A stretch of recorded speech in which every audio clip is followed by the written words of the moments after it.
সন্ধ্যাবেলা বেগুন থেতরা করতে গেলাম চুরি, বেগুন আমার হাতটা নিল।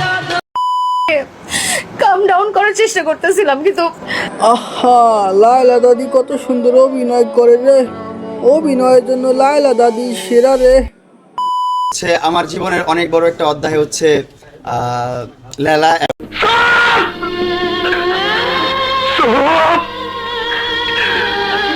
মিথ্যাবাদী, তুই আমারও মিথ্যা কথা কইতেছ।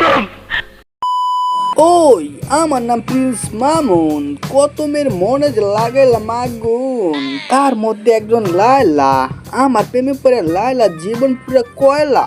দেখছনি হালার ভাবসাব, একে তো ভণ্ডামি করে সমাজের ভাব মূর্তি নষ্ট করতাছে, তারপর আবার উঁচু গলায় সেটা নিয়ে গর্ব করতাছে। এই কথা নিয়ে দেখি লায়লা দাদি আবার কি রিয়াকশন দেয়। ওই আমার নামও কিন্তু লায়লা, টাকা পয়সা আমার হাতের ময়লা। ওইরকম 10-12টা মামুন কিনে রাখা আমার কাছে কোনো ব্যাপারই না, পুজো নাই। তাহলে আপনি তাই করেন না কেন? শুধু শুধু দাদি হয়ে নাতির বয়সে একটা ছেলের পিছনে কেন পড়ে আছেন? কারণ আমি শিমুলকে ভালোবাসি। ওরে দাদি, ওইটা শিমুল না, ওইটা হইল মামুন। দাদি দেখি টেনশনে প্রেমিকের নামও ভুলে যাচ্ছে। আচ্ছা দাদি, সবই বুঝলাম, আপনি যে মামুনকে ভালোবাসেন তার কি প্রমাণ আছে?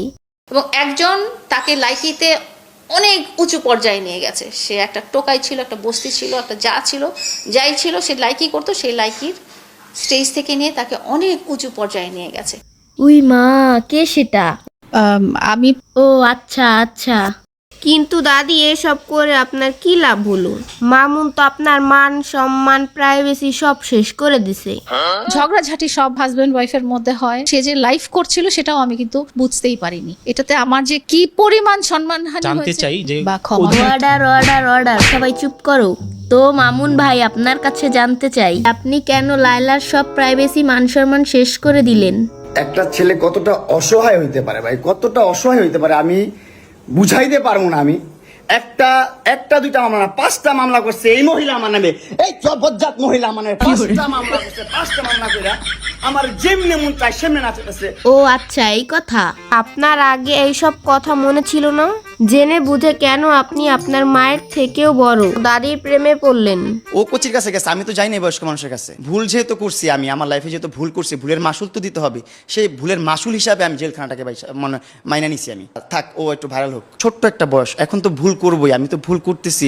আব্বে হালা, সপ্তাহে সপ্তাহে গার্লফ্রেন্ড চেঞ্জ করস, 50 বছরের বেডির লগে প্রেমের সম্পর্ক করস, আবার নিজেকে শিশু দাবি করস না?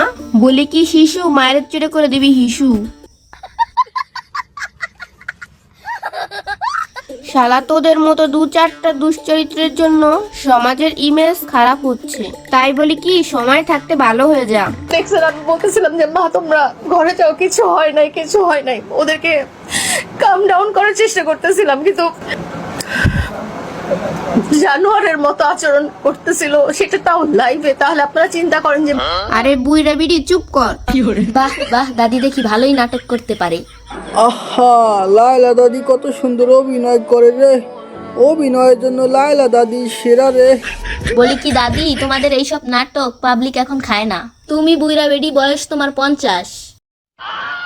তুমি কিনা তোমার নাতির বয়সী একটা ছেলের সাথে সম্পর্ক করো, লজ্জা লাগার দরকার। শোন ফিল্মিস্কিন মামুন আর ডেট অফ লায়লা, তোরা যদি নেক্সট টাইম এমন কাজ করে ভাইরাল হওয়ার চেষ্টা করস, তাহলে দুইটাকে বোতলে বন্দি করে আটলান্টিক মহাসাগরে ফেলে দিয়ে আসবো। হ্যাঁ ঠিক বলছস, তাছাড়া আর কোনো উপায় নাই। কথাটা মনে রাখিস, ফ্রি মিসকিন মামুন আর ডেট অফ লায়লা।